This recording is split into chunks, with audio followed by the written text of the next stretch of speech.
Hello అండి, welcome back to అమ్మమ్మ special channel. ఈరోజు నేను ఈ వీడియోలో కారపొడి చేసి చూపిస్తున్నానండి. అది కూడా ఫ్లాక్సీ సీడ్స్ అంటే అవిసె గింజలతో కారపొడి చేస్తున్నానండి. టేస్ట్ చాలా బాగుంటుంది, చాలా హెల్త్ బెనిఫిట్స్ కూడా ఉంటాయండి ఇందులో. తప్పకుండా ఇది చేసుకొని ఒక గాజు సీసాలో స్టోర్ చేసుకొని రోజుకు ఒక స్పూను అన్నంలో వేసుకొని తినండి. దీంట్లో మంచి fibre, protein, omega 3 antioxidants, అలాగే షుగర్ పేషెంట్స్ కూడా షుగర్ని కంట్రోల్లో ఉంచడానికి ఈ ఫ్లాక్సీ సీడ్స్ పొడి అయితే చాలా యూజ్ అవుతుందండి. రోజుకి ఒక స్పూన్ తప్పకుండా రైస్లో కొంచెం నెయ్యి ఉన్న ఈ పొడి మాత్రం తీసుకోండి. ఇప్పుడు ఎలా తయారు చేయాలనేది చూద్దాము. ఒక కప్పు నేను ఇక్కడ అవిసె గింజలు తీసుకున్నానండి. ఇప్పుడు ముందు గ్యాస్ ఆన్ చేసుకొని వీటిని లైట్గా ఆయిల్ ఏం లేకుండా ఇలా డ్రై రోస్ట్ చేసుకోవాలి. ఇది గ్యాస్ని లో ఫ్లేమ్లో పెట్టుకొని నిదానంగా ఇవి చిటపటలాడేంత వరకు వేయించుకోండి. ఇవి వేగిపోయిన తర్వాత ఒక ప్లేట్లోకి తీసేసుకోండి. ఆ తర్వాత ధనియాలు వేసుకోండి. అదే కడాయిలో పావు కప్పు ధనియాలు తీసుకున్నాను నేను. వీటిని కూడా వేయించుకొని పక్కకు తీసేసుకోండి. ఆ తర్వాత ఒక పావు కప్పు నువ్వులు కూడా వేసుకోండి. వీటిని కూడా లైట్గా వేయించుకోండి.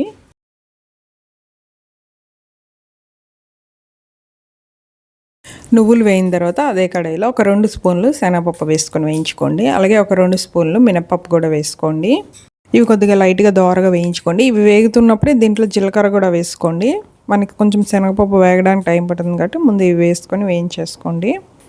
ఆ తర్వాత ఒక 1/2 స్పూన్ అలాగా జీలకర్ర కూడా వేసుకోండి. అలాగే కొద్దిగా మెంతులు వేస్తున్నాను ఇక్కడ. ఒక పావు టీ స్పూన్ మెంతులు అంతే, ఎక్కువ వేయట్లేదు, మళ్ళీ చేదవుతుంది కదా. ఇవి ఇలా వేగిపోయిన తర్వాత వీటిని ఒక ప్లేట్లోకి తీసేసుకోండి. ఇవి అన్నిటిని చల్లారనివ్వండి, అప్పుడు మిక్సీకి వేసుకుందాము. ఇదే కడాయిలో ఒక గుప్పెడంతా కరివేపాకును కడిగేసి తీసేసుకోండి.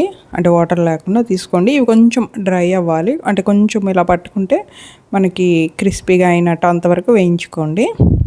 అందులోని వేగుతున్నప్పుడే ఎండుమిరపకాయలు కూడా వేసుకోండి. ఎండుమిరపకాయలు నేను ఇక్కడ ఒక 10 తీసుకున్నాను. మీరు ఒక 10 నుంచి 15 వరకు తీసుకోండి, అంటే కారాన్ని బట్టి. నేను తీసుకున్న ఎండుమిరపకాయలు ఏంటంటే కొంచెం స్పైసీగా ఉంటాయి, అందుకని తక్కువ తీసుకున్నాను. మీరు కారానికి తగ్గట్టు చూసుకొని తీసుకోండి. ఇవి కూడా కొద్దిగా వేగిన తర్వాత ఒక ప్లేట్లోకి తీసేసుకోండి. ఇప్పుడు చివరిగా గ్యాస్ స్టవ్ ఆఫ్ చేసే ముందు చిన్న చింతపండు ముక్క కూడా వేసుకొని ఒకసారి కలుపుకొని తీసేసుకోండి. చూడండి, కరివేపాకు ఇక్కడ బాగా వేగింది కదా. ఇప్పుడు ఒక్కొక్కటిగా మిక్సీకి వేసుకోండి. ముందు నేను ఇక్కడ మిక్సీకి అవిసె గింజలు, ధనియాలు, నువ్వులు ఇవన్నీ మిక్సీకి వేసుకొని ఒకసారి తిప్పుకుంటున్నాను. కొద్దిగా నలిగిన తర్వాత ఇప్పుడు పోపు దినుసులు ఉన్నాయి కదండి, అవి కూడా వేసుకొని ఇంకొకసారి తిప్పుకోండి. ఆ తర్వాత ఎండుమిరపకాయలు, కరివేపాకు, చింతపండు, అలాగే దీంట్లో వెల్లుల్లి రెబ్బలు అవి కూడా వేసుకోండి. వెల్లుల్లి రెబ్బలు ఒక పెద్ద పాయ అయితే ఒకటి వేసుకోండి.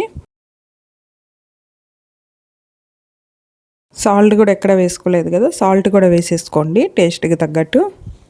ఇవన్నీ ఒకసారి తిప్పిన తర్వాత చివర్లో వెల్లుల్లి రెబ్బలు వేసుకొని జస్ట్ ఒకసారి తిప్పి తీసేసుకోండి అంతే. కొంచెం ఈ పొడి ఏంటంటే వేడిగా ఉంటుంది కాబట్టి చల్లారిన తర్వాత ఒక గాజు సీసాలోకి వేసి స్టోర్ చేసుకున్నారంటే ఇది ఈజీగా 2 months పైన ఉంటుందండి. తడేమి తగలకుండా వాడుకోండి. ఇది రైస్లోకే కాకుండా ఇడ్లీ, దోశలోకి, ఇలా టిఫిన్స్లోకి, రైస్లోకి అన్నిట్లోకి చాలా బాగుంటుందండి. తప్పకుండా ఈ పొడి ఒకసారి అలా అవిసె గింజలతో పొడి ఒకసారి తయారు చేసి ఎలా వచ్చిందనేది నాకు కమెంట్ చేయండి. నచ్చినట్టయితే కనుక లైక్ చేసి సబ్స్క్రైబ్ చేయండి. బాయ్.